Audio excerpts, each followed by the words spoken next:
Hi and welcome to this video log with me, Wayne from swimmingcyclingrunning.com. Well, today we're continuing with our short series, just a two-parter, on helping beginner triathletes in the swim by looking at mistakes that a lot of people make when they start swimming, especially as an adult. Now in this particular example, we're going to go straight to the computer. I'm going to show you what's being done and then we'll come back and discuss it.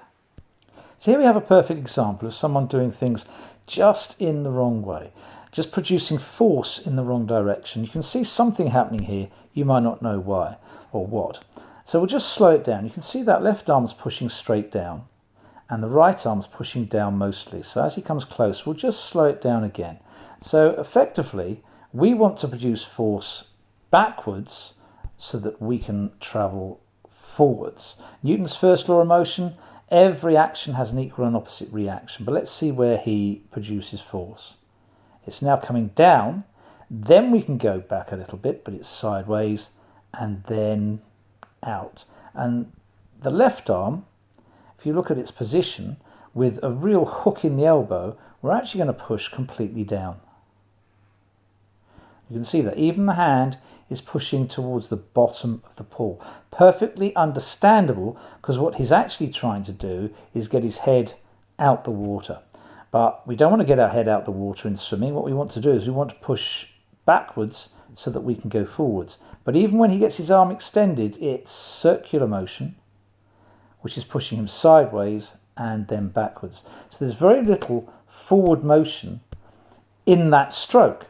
So there's a lot of effort going on, but the effort is completely in the wrong direction. You're going to get really tired, but you're not actually going to move forward very fast. We have to do something about that. Okay, so there you see the nature of the problem. We really want to develop force backwards, but something that stops us doing that primarily is the need to breathe. And in people coming to triathlon, coming to swimming later on in their lives, that's a huge problem because you are not stupid. You know if you put your head in the water, you're not going to be able to breathe. So the natural inclination is to push your head out. Well, there are three drills we're working on to help this particular swimmer pass this problem. The first one is kicking on your side. This is just hugely important. Kicking on your side, you can change by length initially, and then eventually we go to changing by breath. I'm going to go to the computer and show you what that drill is. So here we have Adam kicking on his side. Now he's actually going to change by breath, but if you are kicking on your side, changing by length, just remember you remain on the same side exactly like this for the whole length, then change sides for the second length. Now if you note his body position's right against the surface, every bit of his body is facing the side of the pool and his head is looking over his shoulder slightly forward and down. Now he's going to come forward and he's going to take a breath. Notice he moves his head up, doesn't move his body, back down, and then rotates from side to side. So if you're staying on one side, you wouldn't do this, but he's now taken his breath, rotated his head back, and his body moves from side to side with his head staying dead still. The perfect way to do this drill. And this is without fins. You'll find it a lot easier with fins. Okay, breathe again, down, and then rotate without moving your head. Absolutely perfect way to do this drill. So that's balancing up the stroke. Now we want to try and help this particular swimmer make a catch and drive backwards as opposed to pushing down. And we're going to do that using single arm with a pull buoy.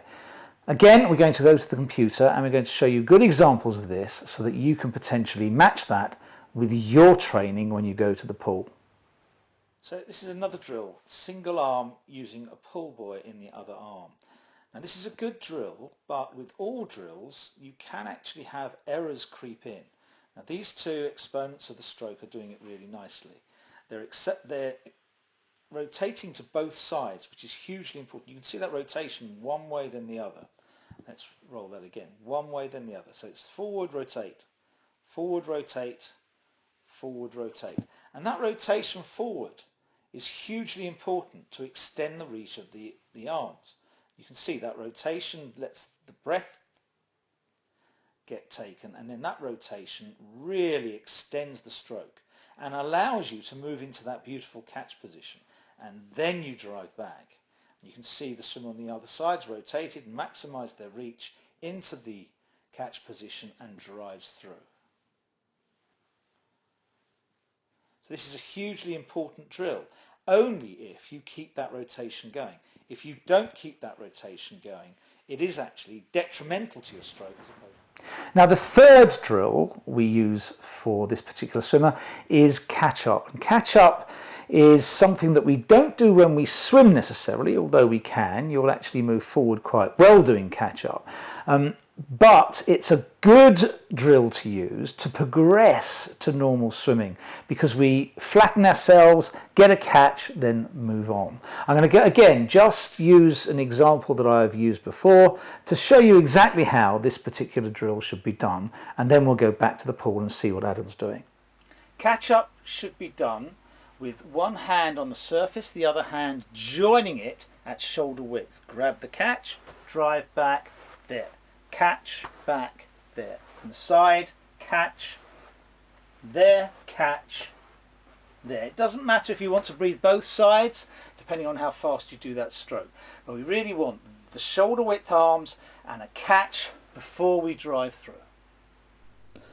So we have Adam doing mostly a catch-up style swim after he's done those particular drills. And you can see we've completely changed what he's doing, and he is now starting to create forward propulsion from his arms. We especially see a difference in his left arm. Now you can see he's trying to make a catch there and drive the water back. With his right arm, he's starting to try and breathe slightly too early. So we need more kick on the side, because as he pushes down with that, and he's pushing down to get the head out, you can see there, he starts to breathe very early. Effectively, he should be waiting to turn until his hand is back there. And if he did that, he'd be able to make a better catch. So from that position, we need to make Adam more continuous in his swimming. So this is now a near catch-up position. You can see, as his arm is coming in, the other arm moves to the catch position before he's in the catch-up. And through and out. Now he's slightly more catch up when he's about to breathe, but you can see this is a more continuous stroke. He's keeping a long vessel fairly close to the surface, and that's a really nice progression from where we started. Okay, so hopefully you can see there that the progression of drills can actually help you fairly quickly, because this is only over 2 weeks, progress from an inefficient swimmer to a swimmer that's becoming much more efficient. Now remember, kicking on your side, you're going to have to do that time and time again just to get into your head. All I have to do to breathe is actually rotate, not lift my head.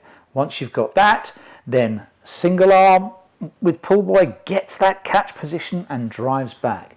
The more you do that, the more you'll be used to getting into that catch position.